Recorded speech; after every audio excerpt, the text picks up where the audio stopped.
Selama ini, Dracula hanya dianggap sebagai cerita karangan saja, namun pada fakta sebenarnya tentang sosok Dracula ini memang ada di kehidupan nyata. Dracula adalah pangeran Wallachia yang berkuasa pada tahun 1448, lalu pada tahun 1456 hingga 1462, dan pada tahun 1476. Ia memiliki nama lengkap Vlad III Draculea. Kata Draculea berasal dari Draco atau dragon.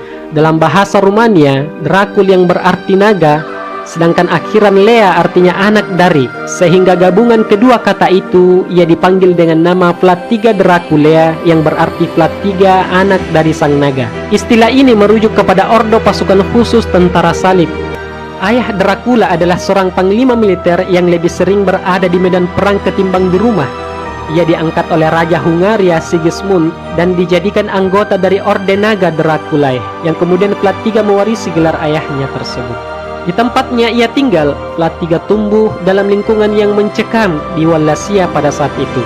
Pembantaian sudah menjadi tontonan harian. Seorang raja yang semalam masih berkuasa, di pagi harinya kepalanya sudah diarak keliling kota oleh para pemberontak. Sebuah gambaran bahwa kekacauan di mana-mana akibat rakyat tidak puas dengan kerajaan dan maraknya perebutan tahta di kalangan para bangsawan. 2 tahun setelah kelahiran Dracula, pasukan Kesultanan Utsmania telah berhasil menyeberangi sungai Donau dan siap menyerang daerah kekuasaan Raja Sigismund. Pada saat itu, Vlad II akhirnya dapat merebut tahta di Wallachia. Ia hanya memerintah selama 7 tahun sebelum akhirnya Kesultanan Utsmania datang menyerang. Vlad II sadar ia tidak akan menang, lalu menetralkan diri menghadapi utusan Utsmania. Hal ini membuat Raja Sigismund marah. Ia mengusir Vlad II dan menggantikannya dengan Janos Hunyadi. Setahun kemudian, Vlad II kembali ke Wallachia dan merebut tahtanya dengan bantuan Kesultanan Utsmania.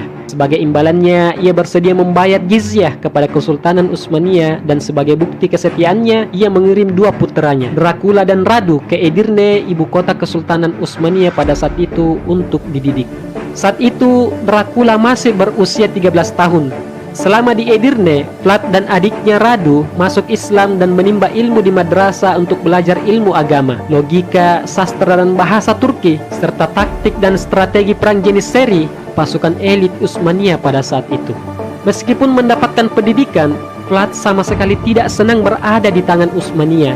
Dia marah dan sangat cemburu kepada adik kecilnya yang segera mendapatkan julukan Radu Selfrumos atau Radu yang tampan. Karena sifatnya yang kasar kepada para instrukturnya dan wataknya yang keras kepala, maka Vlad III dipenjara dan dihukum cambuk dan dipukul. Di mana adiknya Radu berperilaku baik dan cepat memperoleh persahabatan dengan anak sultan. Radu kemudian bersahabat dengan anak Sultan Murad II, yaitu Mehmed II atau yang lebih dikenal dengan Muhammad Al-Fatih, dan diperkenankan masuk ke dalam pergaulan Kesultanan Utsmania dan menyandang gelar Bey. Hal ini diduga kuat menjadi dasar mengapa Vlad begitu bencinya dengan Utsmania, Janissary, adiknya Radu yang memeluk agama Islam, dan Pangeran Utsmania Mehmed II. Vlad juga tidak lagi mempercayai kerajaan Hungaria dan ayahnya sendiri yang menurutnya tega menukarkan dirinya dengan Kesultanan Utsmania yang mengkhianati sumpah pada Ordo Naga. Saat ayahnya Dracula Vlad II dibunuh dan dikudeta pada tahun 1447 oleh Janos Hunyadi dari Hungaria, Kesultanan Utsmani lalu membantu membebaskan Wallachia dari cengkraman Janos Hunyadi. Selepas itu, Sultan Murad II, ayah Muhammad Al-Fatih, lalu meminta Dracula untuk menggantikan ayahnya memimpin di Wallachia. Di luar dugaan, inilah kesempatan yang ditunggu-tunggu oleh Dracula, yang sedari awal pun membenci ayahnya karena mau tunduk kepada Muslim. Berbekal bahasa Arab, Turki, dan pengetahuan militer Janissary, Dracula menyamar menjadi bagian dari kaum muslimin di setiap benteng-benteng kaum muslim dan menghabisi benteng-benteng Islam di Rumania dari dalam. Setelah beberapa bulan Dracula berkuasa, Hunyadi menyerang kembali Wallachia dan menempatkan sekutunya Vladislav II dari klan Dabesti untuk naik tahta. Dracula lalu kemudian melarikan diri ke Moldavia dan mendapatkan perlindungan dari pamannya Bogdan II. Pada tahun 1451, Bogdan dibunuh oleh Peter III Aron. Hal ini mengakibatkan Vlad Dracul terpaksa pergi ke kerajaan Hungaria yang telah membunuh ayahnya sendiri. Terkesan dengan pengalaman Vlad Dracul yang pernah berada di Kesultanan Utsmani dan mengetahui banyak taktik dan strategi perang Utsmani, Hunyadi kemudian mempersatukan kekuatannya dengan Vlad dan menjadikan Vlad Dracul sebagai penasihatnya. Pada tahun 1453, Kesultanan Utsmani di bawah kepemimpinan Muhammad Al-Fatih berhasil merebut Konstantinopel setelah pengepungan selama 7 minggu. Hal ini mengakibatkan berakhirnya kekuasaan Romawi Timur. Pada tahun 1456, 3 tahun setelah penaklukan Konstantinopel, Kesultanan Utsmani merebut Hongaria. Hunyadi mulai terkonsentrasi dengan penyerangan di Serbia.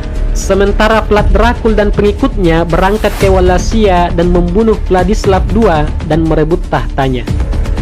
Hal pertama yang Dracul lakukan sebagai penguasa adalah melakukan reformasi dengan cara menyulah korbannya. Orang-orang pertama yang menjadi korbannya adalah para bangsawan di Wallachia yang terlibat atas pembunuhan ayahnya Vlad II. Semenjak saat itu, ia kemudian dikenal dengan nama Vlad Tepes atau Vlad Sang Penyulah. Masa pemerintahannya adalah masa-masa teror yang sangat mengerikan. Yang menjadi korban aksi sadisnya bukan hanya umat Islam yang tinggal di Wallachia, tapi juga para tuan tanah dan rakyat Wallachia yang beragama Katolik. Dikisahkan pada hari Paskah tahun 1459, Dracula mengumpulkan para bangsawan dan tuan tanah beserta keluarganya di sebuah gereja dalam sebuah jamuan makan. Setelah semuanya selesai makan, dia memerintahkan semua orang yang ada di tempat itu untuk ditangkap kemudian dibunuh dengan cara disulah. Sedangkan yang lainnya dijadikan budak pembangunan benteng untuk kepentingan darurat di kota Poenari. Sejarawan Yunani, Kalkondiles memperkirakan jumlah semua tahanan mencapai 300 kepala keluarga, terdiri dari laki-laki dan perempuan, orang tua, bahkan anak-anak. Dendam Dracula terhadap Utsmani dan Islam semakin menjadi. Untuk menyambut hari peringatan Santo Bartolome pada tahun 1459, dia memerintahkan pasukannya untuk menangkapi para pedagang Utsmani yang ada di Wallachia. Pada waktu sebulan terkumpullah 30.000 pedagang Turki beserta keluarganya. Para pedagang yang ditawan ditelanjangi lalu digiring menuju lapangan penyulaan, lalu mereka disulah satu persatu. Ia juga membunuh utusan Muhammad Al-Fatih ketika ingin menagih jizyah yang seharusnya dibayarkan tiap tahunnya. Vlad III Dracul membunuh para utusan ini dengan memaku surban mereka ke kepalanya dengan dalih bahwa utusan ini bertindak kurang ajar, tidak menghormatinya dengan tidak mau melepas surbannya dan hanya ingin membuka surbannya di hadapan Allah Subhanahu wa Ta'ala. Aksi kejam lainnya adalah dengan menyebar virus penyakit mematikan ke wilayah-wilayah yang didiami kaum muslimin. Dia juga memerintahkan pasukannya untuk meracuni sungai Danube. Ini adalah taktik Dracula untuk membunuh pasukan Kesultanan Utsmani yang membangun kubu pertahanan di selatan sungai Danube. Mendengar kekejaman Vlad Dracul, pada tahun 1462, Sultan Muhammad Al-Fatih memerintahkan Hamzah Bey membawa 1.000 pasukan untuk menangkap Dracula. Dan nasib 1.000 pasukan ini berakhir tragis. Dracula menggunakan kemampuan infiltrasinya dengan apa yang dia pelajari di Janissary. Dia benar-benar memahami taktik dan strategi berperang umat Islam. Lalu dengan gerakan-gerakan yang efektif, Dracula kemudian mengalahkan dan membantai 1.000 pasukan muslimin itu. Dracula menyulah atau menusuk dengan kayu dari anus hingga tembus ke kerongkongan 1.000 pasukan ini, hingga jadi hutan mayat manusia. Hamzah Bey, komandan pasukan ini, ditempatkan di tengah hutan mayat dan ditaruh di kayu paling tinggi sebagai simbol kekalahan pasukan Utsmani. Mendengar gugurnya panglima perang Hamzah Bey, maka Sultan Muhammad Al-Fatih menyiapkan pasukan yang sangat besar. Dia mempercayakan Radu, adik dari Vlad Dracul sendiri, sebagai pimpinan perang dalam ekspedisi militer tersebut. Melanjutkan kisah Dracul, sang pembantai kaum muslimin, ketika Sultan Muhammad Al-Fatih mendengar kematian panglima perang Hamzah Bey beserta 1.000 prajuritnya dengan kematian yang tragis, maka Sultan Muhammad Al-Fatih segera bergerak ke Wallachia untuk menumpas Vlad Dracul. Dalam perjalanannya ketika Sultan Mehmed melihat hutan-hutan gundul yang busuk di kejauhan, sebelum pasukan Utsmani memasuki kota Wallachia, mereka disambut dengan hutan mayat manusia yang disulah. Tanpa mereka sadari, ternyata mereka telah melewati 20.000 mayat, laki-laki, perempuan, dan anak-anak, semua korban Dracula di musim dingin tahun 1462. Mayat itu berasal dari pasukan Hamzah Bey, rakyat Wallachia, dan pedagang Islam dari Utsmani yang dikumpulkan oleh Vlad Dracul untuk dibantai sebagai persiapan penyambutan pasukan Sultan Muhammad Al-Fatih. Vlad Dracul sebagai seorang yang mengerti tentang Islam, meski ia telah murtad, ia mampu berkamuflase dan bergerak bebas di lingkungan Kem Usmani. Ia menjadi seorang Turki tanpa diketahui, akibatnya sangat mematikan bagi umat Islam. Dracula memasuki Serbia dengan anak buahnya berpakaian sebagai Sipahis Turki dan membantai semua penduduk muslim di sebuah desa. Tujuannya adalah meninggalkan kenangan-kenangan mengerikan untuk Sultan Mehmed II yang akan segera mengambil ibu kota mereka. Mereka mendirikan monumen hutan mayat yang disulah sebagai alarm untuk Sultan dan meneror pasukannya dengan harapan bahwa Sultan dan pasukannya mungkin berbalik dan mundur kembali ke barak. Namun sebaliknya, di tengah kengerian yang ditampakkan oleh Vlad Dracul, Sultan Muhammad Al-Fatih terus merengsek masuk ke ibu kota Wallachia, meski sebagian prajurit Utsmani berkidik dan merasa sangat geri melihat kelakuan Vlad Dracul tersebut. Oleh Sultan Mehmed II lalu menugaskan Radu Seleucus, adik dari Vlad III Dracul, untuk memimpin pasukan guna menghentikan Dracul dengan mengepung benteng Poenari di Wallachia.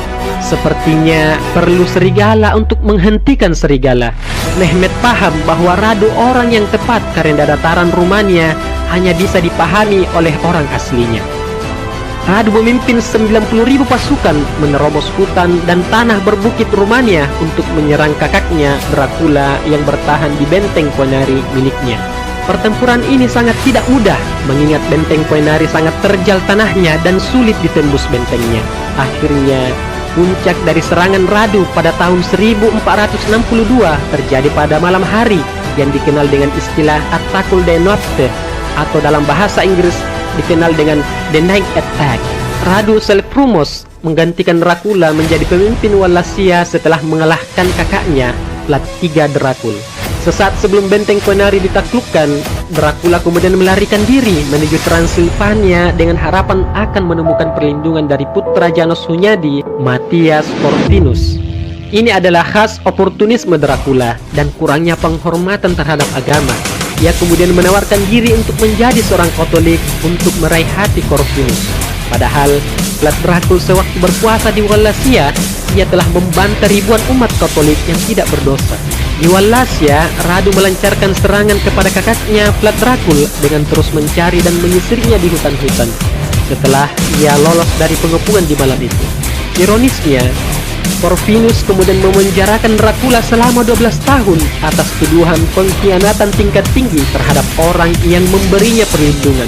Sementara di Wallachia, rakyat dan bangsawan Kristen yang sudah tak tahan lagi terhadap kekejaman Dracula, akhirnya mereka menghadap Radu yang terkenal dengan kelembutannya dan menyatakan dukungannya. Radu memerintah wilayah itu selama 11 tahun sampai akhir hayatnya. Selama itu pula Kesultanan Utsmani benar-benar menguasai Wallachia. Di saat yang sama, Dracula terbuang jauh di penjara Budapest dan dengan sabar menunggu untuk bangkit kembali dari kegelapan dengan segenap kengerian yang ia bawa.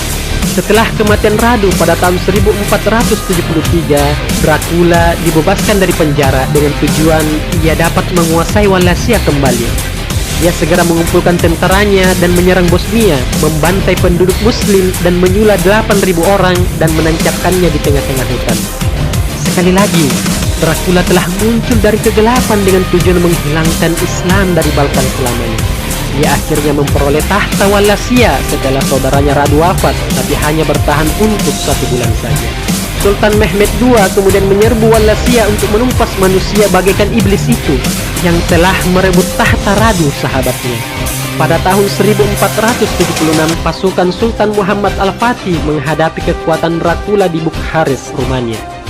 Tentara Dracula diserbu oleh pasukan Utsmani yang mengakibatkan semua pasukan Vlad Dracul tewas, termasuk Dracula sendiri.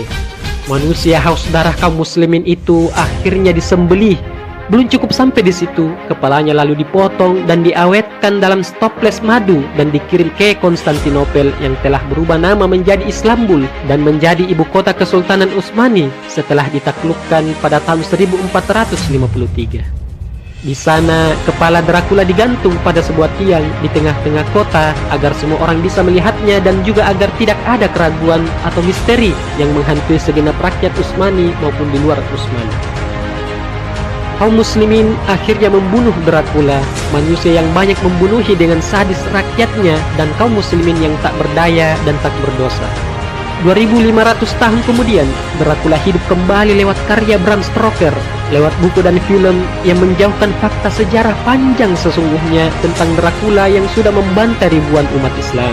Dan yang lebih parahnya lagi, dalam film Dracula Untold di tahun 2014, garapan produsen Michael De Luca berkebangsaan Amerika keturunan Yahudi dengan sutradaranya Gary Shore, Vlad Dracul digambarkan sebagai raja yang welas kasih dan hanya korban dari invasi Kesultanan Utsmani. Sedangkan Muhammad Al-Fatih digambarkan sebagai orang yang kejam dan bengis serta haus kekuasaan. Dalam film itu pula, Sultan Muhammad Al-Fatih diceritakan mati di tangan Vlad Dracul, padahal fakta sesungguhnya malah sebaliknya. Sungguh ini merupakan penyesatan fakta sejarah yang harus kita lawan bersama dengan cara mendakwakan Islam dan menjelaskan fakta sejarah sesungguhnya. Wallahu a'lam bishawab.